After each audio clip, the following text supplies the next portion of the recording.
A paz do Senhor para todos. A nossa lição de hoje é a lição de número 4 do segundo trimestre do ano de 2024, que tem por título Como se conduzir na caminhada. Essa caminhada que o cristão está fazendo em direção ao céu. Essa caminhada difícil, né? Cheia de obstáculos, cheia de pedras pelo caminho, mas o Senhor que nos guia, é o Senhor que nos ajuda, nos fortalece e nos garante a vitória, que vamos chegar lá, em nome de Jesus. O texto áureo que se encontra em Colossenses 4, versículo 5, nos diz: andai com sabedoria para com os que estão de fora, remindo o tempo. O cristão, ele precisa ser sábio nessa caminhada. Andar com sabedoria, remir o seu tempo, não deixando que o trabalho, né, os afazeres domésticos, escola, tudo que é material venha tomar o tempo que nós temos que ter diariamente com Deus. Ou seja, remir o tempo, ter tempo para trabalhar, cuidar da casa, cuidar da família e ter o tempo de dedicar ao Senhor, ao trabalho do Senhor. Sejamos sábios, que o Senhor, ele nos dá sabedoria que vem do alto. Essa sabedoria a gente não encontra aqui na terra, não. É a sabedoria que vem do alto, que vem diretamente de Deus. É Deus que nos concede essa sabedoria. A verdade prática, a jornada para o céu deve ser feita com prudência e sabedoria num contexto de oposição à nossa maneira de viver.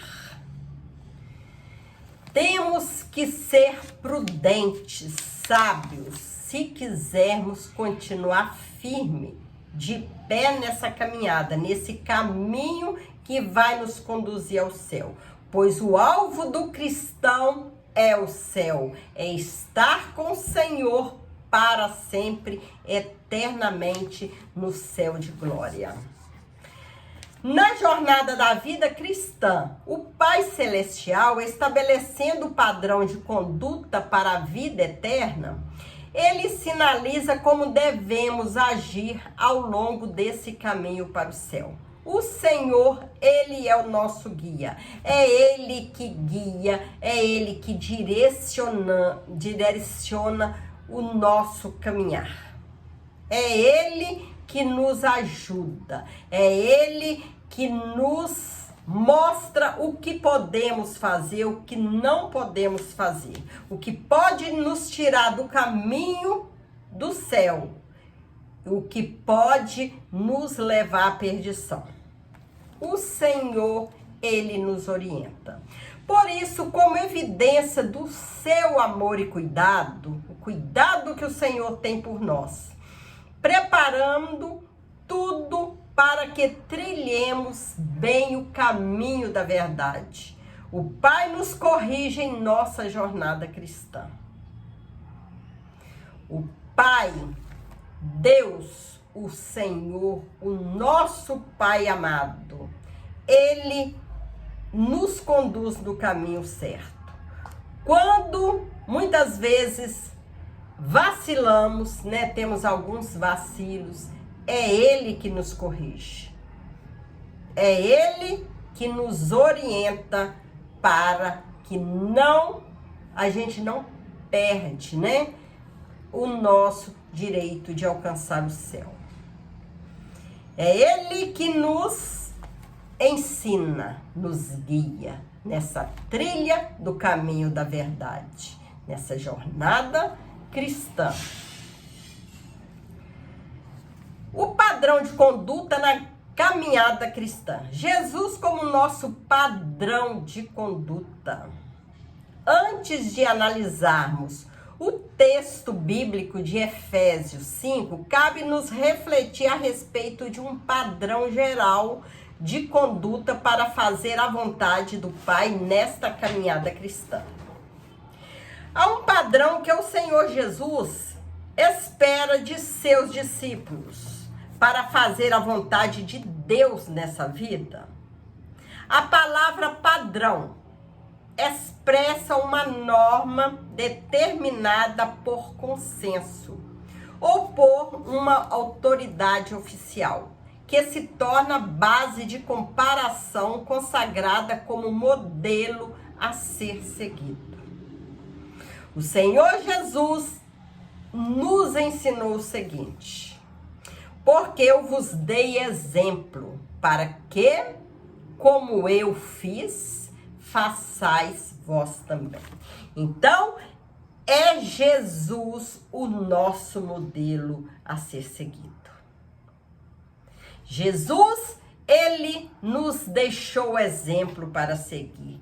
Exemplo de fidelidade, exemplo de oração, exemplo de humildade, né, que não pode faltar na vida do cristão.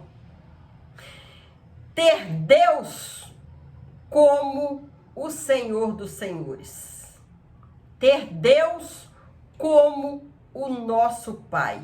O único que pode, que deve ser adorado, venerado. Jesus, ele nos deu um grande exemplo.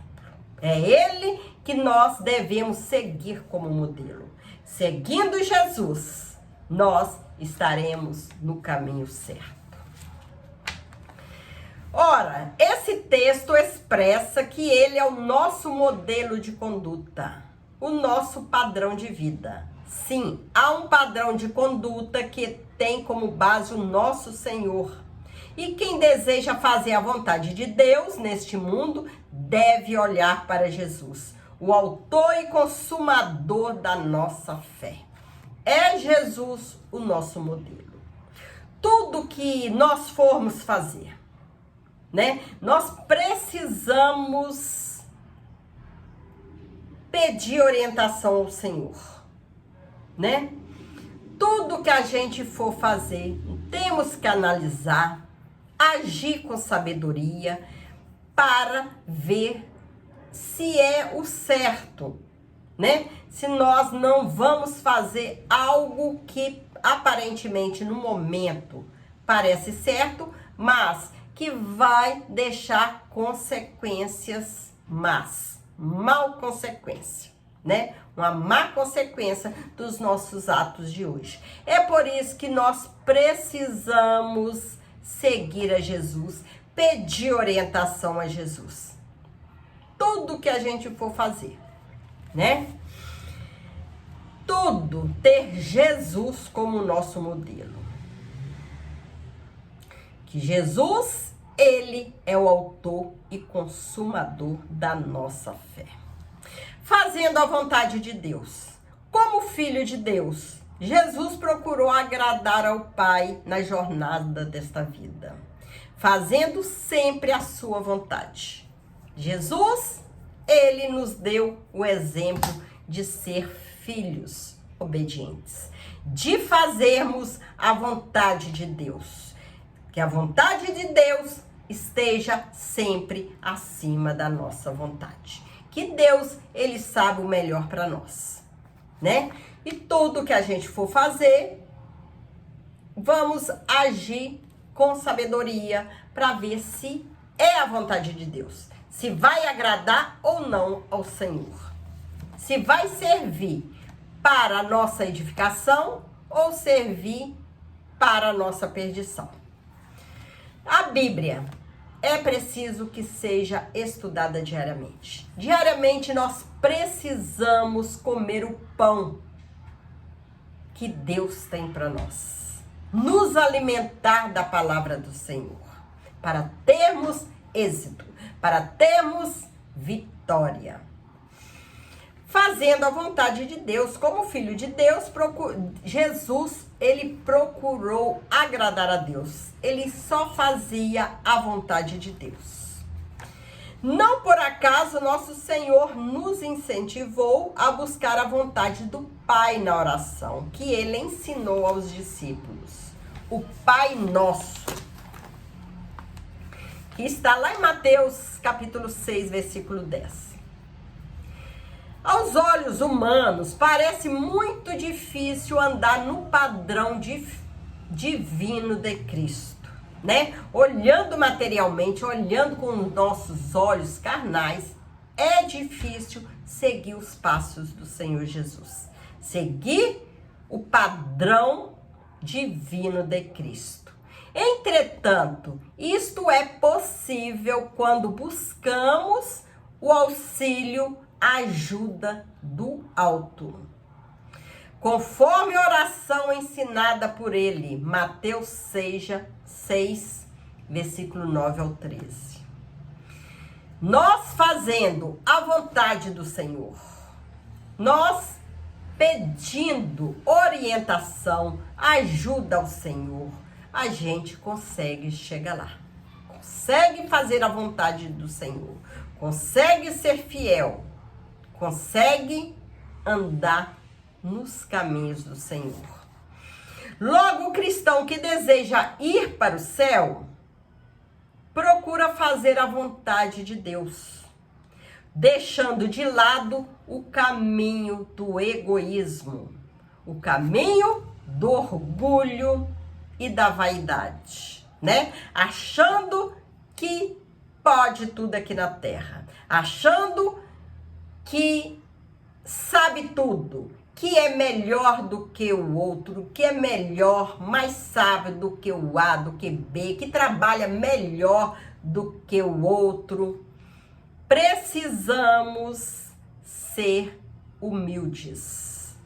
Precisamos buscar sempre ao Senhor, largar o egoísmo, né? Querer tudo pra gente. Ter orgulho, querer ser mais do que os outros, achar que é mais do que o outro, largar a vaidade, né?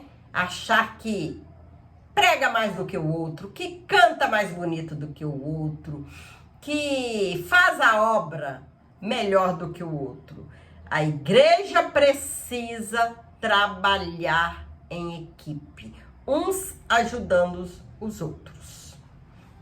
É assim que o Senhor Jesus nos ensinou, né? Que nós fazemos parte do corpo de Cristo, nós somos membros do corpo de Cristo.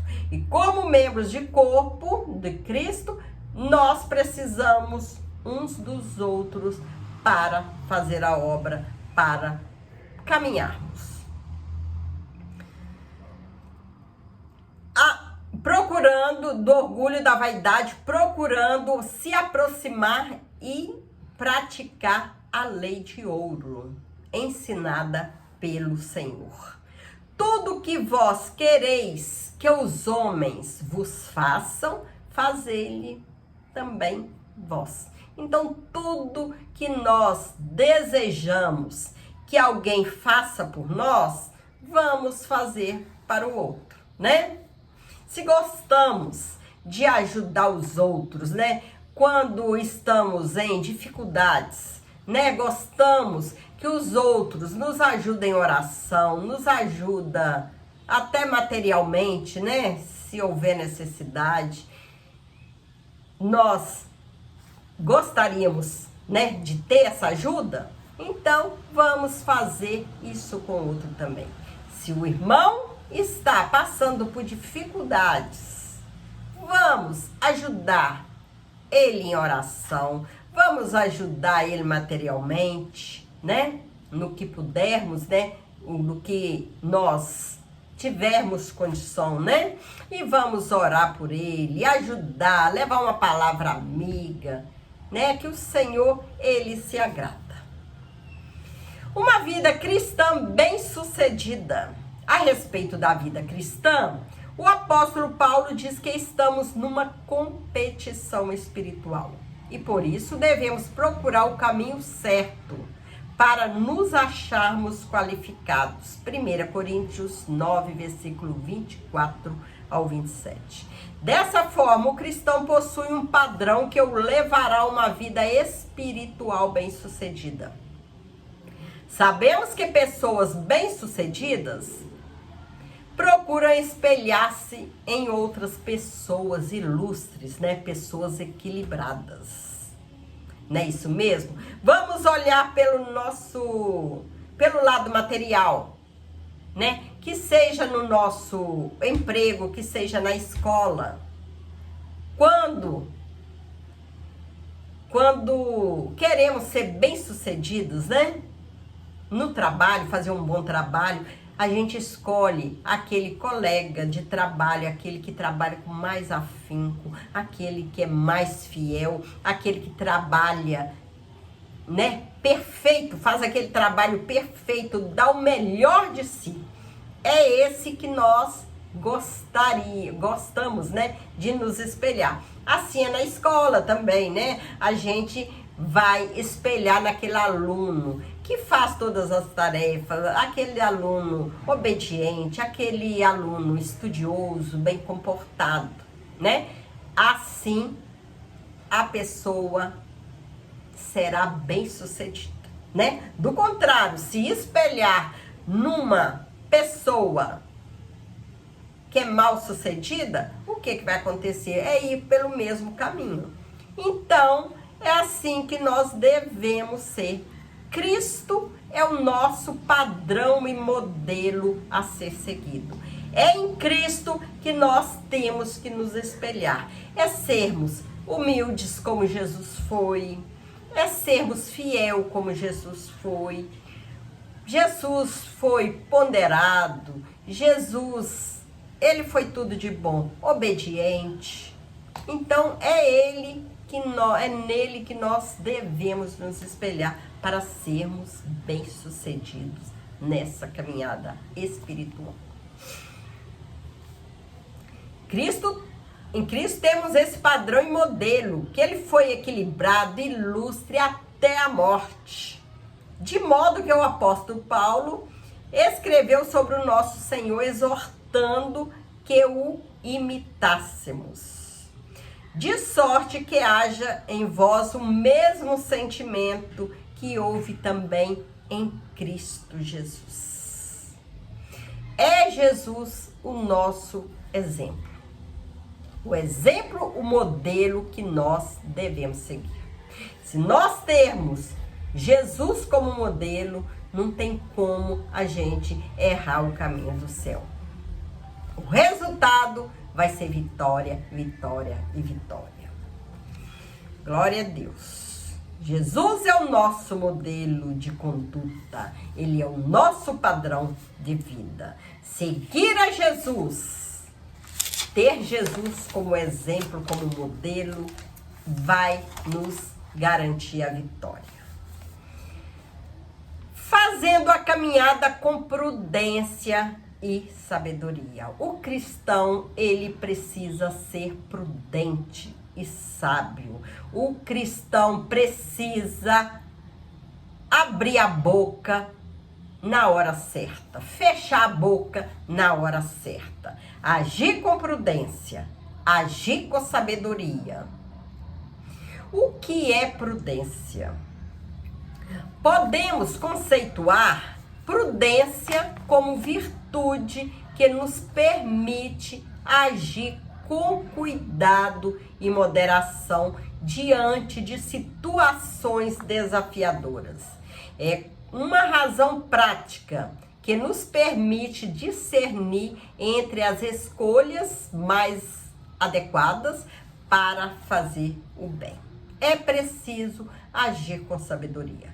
A pessoa imprudente vive de acordo com a carne, obedecendo a carne. Mas o apóstolo Paulo, ele deixa claro que os que vivem na carnalidade jamais agradarão a Deus. Romanos 8:8. Andeis como sábios, por meio da luz divina que habita o crente, seu andar é com discernimento. A sabedoria realmente o faz distinguir entre o que deve ou não fazer. essa sabedoria que vem de Deus. Há um compromisso de jamais voltar à conduta antiga do mundo, né? Não voltar a praticar os mesmos erros que praticamos no passado, antes de conhecer Jesus. Contudo, é relevante compreender que essa sabedoria não é humana, não surge de cursos acadêmicos. Ela é espiritual e vem de cima. Não se adquire sabedoria aqui na terra. É Deus que nos dá. É Deus que nos dá esse presente. Sermos sábios para sabermos distinguir o bem do mal. Para sabermos distinguir o caminho do bem e o caminho do mal. É relevante compreender que essa sabedoria não é humana, que vem de Deus, vem de cima. Por meio dessa sabedoria, andamos em santidade e nos tornamos semelhante a Jesus. Vencendo os dias maus, remindo o tempo. Podemos dizer que o remir é uma expressão usada para referir a sabedoria dos compradores que esperavam o momento certo para comprar de acordo com o melhor preço oferecido pelo mercado.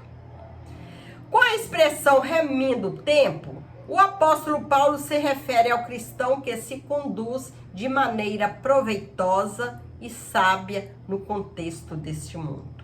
Saber remir o tempo, ter tempo para tudo, é para o trabalho material, para a família, para não deixar as coisas de Deus de lado, né? Remir o tempo, dividir o tempo direitinho para ter tempo de trabalhar, né? Buscar o pão, colocar o pão na mesa, ter o tempo para dedicar à família e também ter o tempo de oração, o tempo de buscar a Deus, o tempo de buscar a palavra de Deus para a edificação espiritual. Remindo o tempo e a volta do Senhor. Quando se falava a respeito de remir o tempo entre os cristãos primitivos, estes tinham em mente a iminência da segunda vinda de Jesus.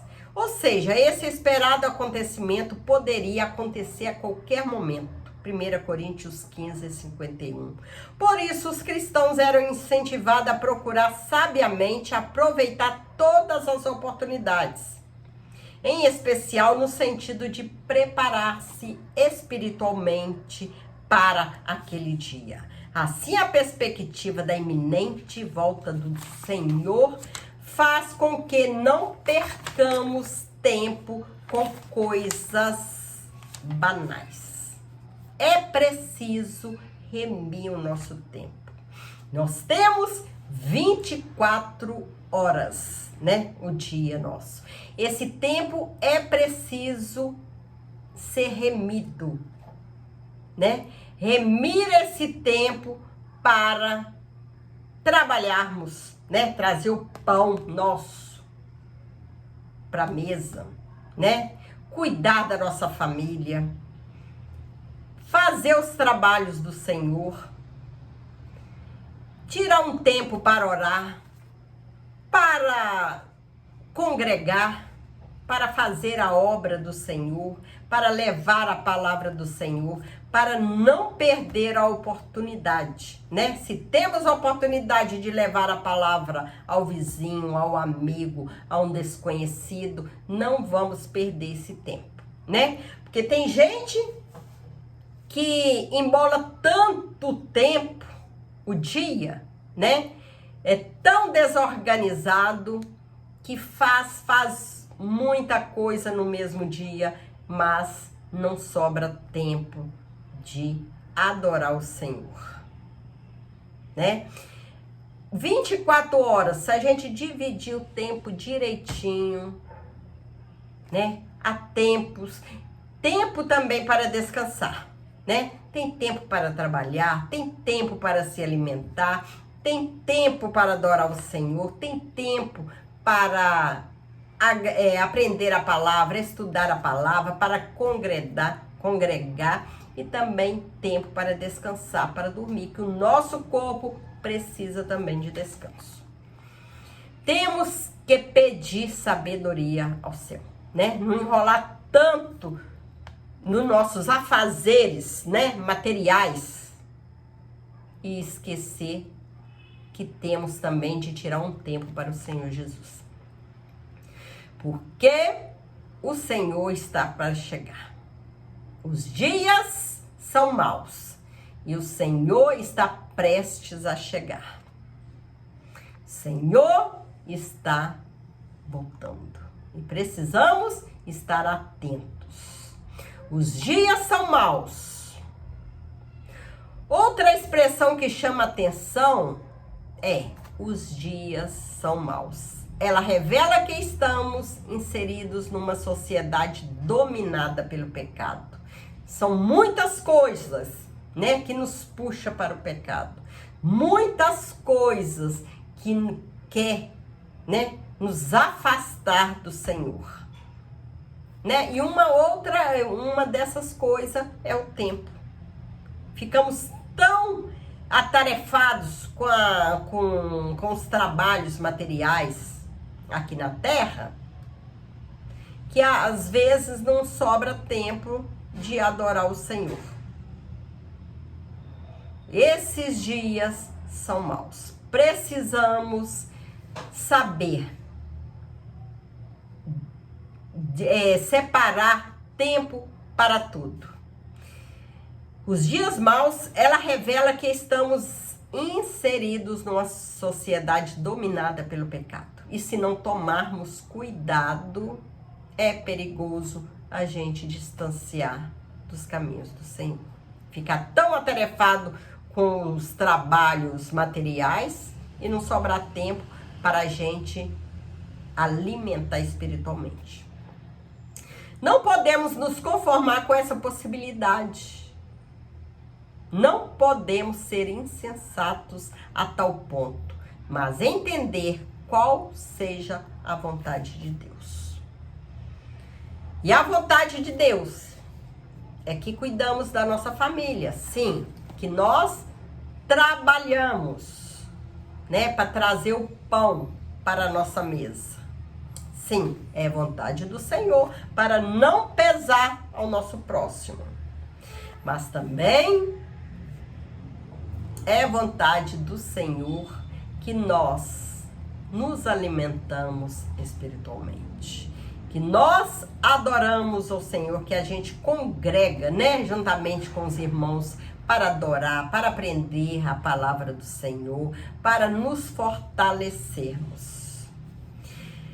Desse modo, a vontade de Deus tem a ver com, como cristãos, aproveitarmos o tempo para fortalecer nossa vida espiritual.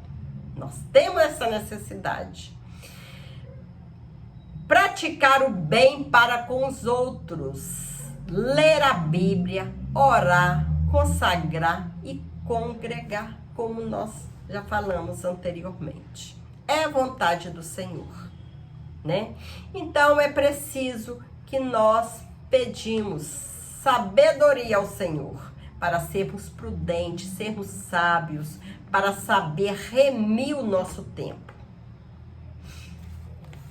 Que o Senhor, Ele nos ajuda, né? O Senhor, Ele nos dá sabedoria. Que a sabedoria a gente encontra somente em Deus, não é aqui na terra. E precisamos da ajuda do Senhor. Chegamos à conclusão da lição de hoje. Em nossa caminhada para as mansões celestiais, precisamos seguir o padrão divino, isto é, as normas determinadas pelo Pai, que estão inseridas em sua palavra. Tem alguma dúvida? Que normas é essa? Lê a Bíblia. A Bíblia é nosso guia.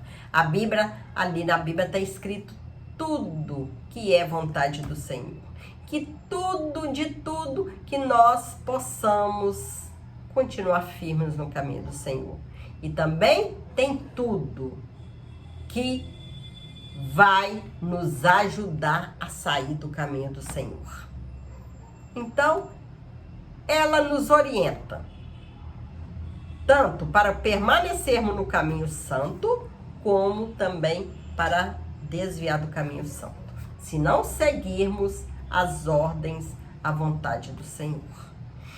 É preciso viver sábia e prudentemente, aproveitando bem as oportunidades de fazer o bem e não deixarmos-nos dominar pelos dias maus, na certeza de que a vinda do Senhor se aproxima e isso nos incentiva de maneira santa. Hebreus 12, 14. Não deixar passar a oportunidade, né, da gente poder ajudar os outros, né, viver em união com os outros, o que tiver ao nosso alcance para ajudar, a gente poder ajudar, poder conversar, né, maravilhoso, contar as bênçãos do Senhor, ajudar, né, na edificação espiritual do outro, contar as bênçãos que o Senhor fez em nossas vidas, ouvir as bênçãos que os irmãos têm para falar, é muito maravilhoso, né? Congregar, orar, consagrar a nossa vida a Deus, né? A gente ser organizado dá tempo de fazer tudo e descansar, porque o Senhor é Ele que nos ajuda, é Ele que nos dá sabedoria, porque os dias aqui na terra são maus, né? E nós precisamos nos fortalecer espiritualmente. Que o Senhor continue nos abençoando, né? E que nós continuamos assim, né? Sempre na dependência do Senhor, porque sem Ele nós não somos nada. Nós devemos ser dependentes do Senhor e ter Jesus como um modelo a ser seguido. E Jesus sendo nosso modelo, nós seguindo o modelo de Jesus, que é ser humilde, que é ser amável, que é ser fiel, que é ser obediente. Esse modelo, nós seguindo, nós seremos vitoriosos. A nossa vida será só de vitória. As lutas vêm, mas nós temos a certeza que a vitória vem depois. As lutas vêm para que as vitórias possam vir também, para que a gente possa alcançar a vitória. Fique com Jesus e que Jesus te abençoe muito. Abençoe sua família e fique com Jesus. Vamos continuar nessa caminhada até chegar ao céu eterno, ao céu de glória, ao céu de luz. Fique com Jesus. Deus abençoe. Amém.